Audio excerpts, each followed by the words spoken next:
and welcome to the next segment reading of the Asatru Edda. I am Asger, and in today's chapter, we are going to be discussing some events surrounding the wife of Egill, whose name is Groa. There was a king whose name was Konr, also Halfdan in Gamla, who was the most renowned of all kings. He held a great blot at midwinter and made an offering in order to be granted that he might live in his kingdom for 300 years. But the reply he got was that he would live no longer than one human life, but that there would be 300 years during which there would be neither female nor non-noble male in his line of descent. He was a great warrior and went far and wide through eastern lands. He fared skillfully with all weapons, but his favorite weapon was the club. One day, he was walking through a tract of shady woodland when he tore up by its roots an oak which blocked his path, and by simply stripping it of branches, shaped into a hefty cudgel. Armed with this weapon, he composed a short song. See this rough block which I bear with my proud head, which bring gnashes and death to others' heads. Never a more filthful token shall scourge Jotunheimer's people than this leafy wood weapon. It will split the haughty sinews of their bulging necks, crush their hollow temples with its bulk of timber. A club which will tame our country's madness. Nothing shall be more lethal to the Jotnar. Breaking bones, dashing through their mangled limbs, its torn off stump will thrash their wicked backs. When Egill fled with his brothers to Ufdalir, he left behind his wife Groa, and asked her to go to his father, Sigtryggr, who was a Jarl among the Alfar and friend of Ivaldi's sons. Sigtryggr had his stronghold in Svithjod in Mikla, where Svarin Shogar now lay. When the Ivaldi sons stopped watching the Elivagar, there came many Jotnar over the northmost Midgard and put up their residence there. Thor made a journey there in order to either drive away or kill these dangerous settlers. And Konr got to follow his Asa father on the journey. When he chanced to learn that Groa, the daughter of Sigtryggr, was married to Egill, who was allied himself with the Jotnar, he cursed such an unwanted connection of divine blood and began a war, intending to oppose the exertions of monsters with a truly heroic bravery. On entering Jotland, he put on goat skins to intimidate anyone who appeared in his path, accounted thus in a assortment of animal hides with a terrifying club in his right hand. He impersonated a Jotnar. Groa met him as she happened to be riding to the forest pools to bathe. A small group of handmaidens attended her on foot. Konr and Hamall met the woman, right and fairly and worthy to look upon, who rode in exceeding noble array, but Groa far exceeded them all. Thinking it was her husband, but at the same time experiencing a feminine concern at this strange dress, she flung up her reins and, with her whole body trembling, began in the words of our native poetry like this. Can it be the Jotun, loathsome to the king, shadowing the middle of the road with his steps? Yet bold warriors have frequently concealed themselves beneath the pelts of beasts. Then Hamall spoke, who you maiden, who ride upon the steed's back, exchanging words with me. Tell us your name, and from what lineage you take your birth. She replied, Groa is my name, my father of royal blood, resplendent, dazzling in arms. But you two disclose what man you are, or whence you are sprung. The other answered, I am Hamall, valiant in warfare, furious and terrible to enemy peoples, often wetting his right hand with foreigners' lifeblood. Then Groa said, Tell me, what leader draws up your battle line? For whom do you carry the standards of war?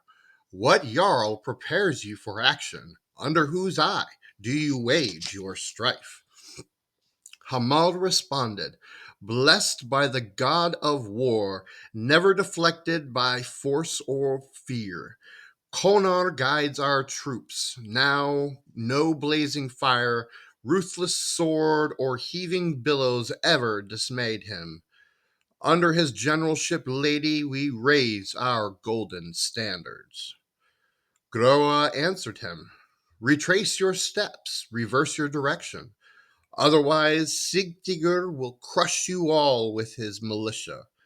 Fastening you tightly to a terrible stake, he would noose your throats, deliver your bodies to the stiffening knot. Savagely staring, would thrust your corpses to the greedy raven. Again Hamall spoke. First Konr will put him in hell, add him to the shades before death closes his own eyelids. Will send him whirling to the dreaded Niflhel. We are not worried by his encampments. Why then, mistress, do you threaten us with gloomy funerals? Groa replied, Again I shall ride to visit the well-known halls of my father, lest I should rashly view your brother's advancing columns. But turn back now, I beg you, and stave off your final weird. To which Hamall answered, Return joyfully, daughter, to your father, and do not pray for our swift decease, letting the anger pound through your heart. A stubborn woman harshly refusing her wooer at first will often yield when the plea is repeated. Then Konr, breaking silence no longer, rounded on the girl, and by giving a harsher tone to his words, intimidating the hair-raising voice of a Jotun. Let not the maid fear a savage ogre's brother. When I draw near, let her not grow pale. Sent here by Grepper, I shall not lie within the embrace of any female, except with her consent. To which Groa replied, What woman in her senses wants to be a Jotun's whore? What girl would enjoy his gargantuan touch, bear to be a demon's wife, knowing the monster breeding seed, wish to find a furious Thors, sharing the nuptial bed with her? Who would stake her finger on thorns? Who would give warm kisses to mud? Who would join her smooth body, unjustly fitted to bristling limbs? When nature wholly cries out against it, you cannot crop true love's response. Ill-framed to match with mammoth bulk is the love that women are wont to feel. Konr retorted, Many times this conquering arm has tamed the necks of mighty monarchs. This overpowering right hand has beat down their swelling pride. Take this red glowing gold from me, that by this gift a lasting pact of firm faith may be struck between us, helping to consolidate our marriage. At these words, he threw off his disguise and revealed the natural grace of his countenance. His true appearance brought almost as much pleasure to the Dis as his false trappings had instilled her with alarm. He did not forget to ply her with love gifts and encouraged her to mate, which his beauty had provoked in her. Traveling further, he learned from those he met that he would be waylaid by the road by two brigands.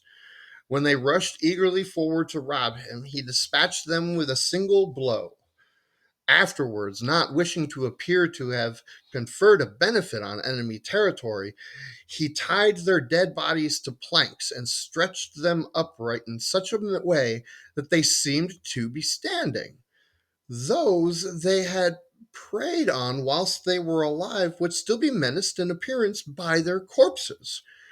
Even after death, they should be fearsome and obstruct the way no less in semblance than they did in deed. Men agree that by such an extraordinary action after slaying the robbers, he showed that he had worked in his own interest, not that of Sigtryggr's people, whom he now oppressed. Konar carried Groa to Jarl's Galdar. Thor approved of this act, seeing as Egill had become the Godin's enemy and because it was of advantage of Midgard that a dis of vegetation would be there. But Sigtryggr, Groa's father, did not approve of it, and this brought about a conflict between him and Konar. Because he had heard from soothsayers that Sigtryggr could only be vanquished by gold, he immediately fastened a stud of gold to his wooden mace. Armed with this, he launched a war against Sigtryggr and became master of his wishes. There he killed Sigtryggr in Indvigi. Konar, chief among men, slew Sigtryggr with the golden studded club. Hamall gave a more lavish favor to this feat by singing thus: Fierce Konar, wielding his splendid club, steelless with only a tree trunk, used its aid instead of a sword stroke, repelled the king's lances.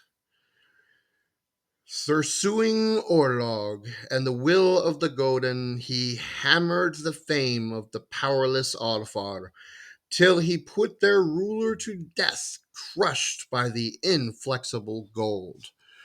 Pondering on his martial trade, he bore in his clasp the flashing oak. Triumphant he flew with his glittering scourge, their leader sprawling. Him whom the Nonar forbid to be slaughtered by steel, he cleverly beat with hard gold, handling no blade, for Konar wielded metal more potent. Henceforth in fame on this precious object will spread in ever-widening orbit, for which is inventor may claim the glory, the peak of distinction. Othar was brought to Konar's abode with his mother Groa, his heart filled with thoughts of revenge for the slaying of his grandfather and the taking of his mother. However, to avoid stirring his stepfather's suspicions by behaving intelligently, he pretended to be an imbecile, acting as if his wits had gone quite astray. This piece of artfulness, besides concealing his true wisdom, safeguarded his life. Every day he would stay near his mother's hearth, completely listless and unwashed, and would roll himself onto the ground and give his person a coating of filth. His grimly complexion and the refuse smeared over his face grotesquely illustrated his lunacy. Everything he said was the ravings of an idiot. Everything he did smacked of a deep stupor. Need I go on?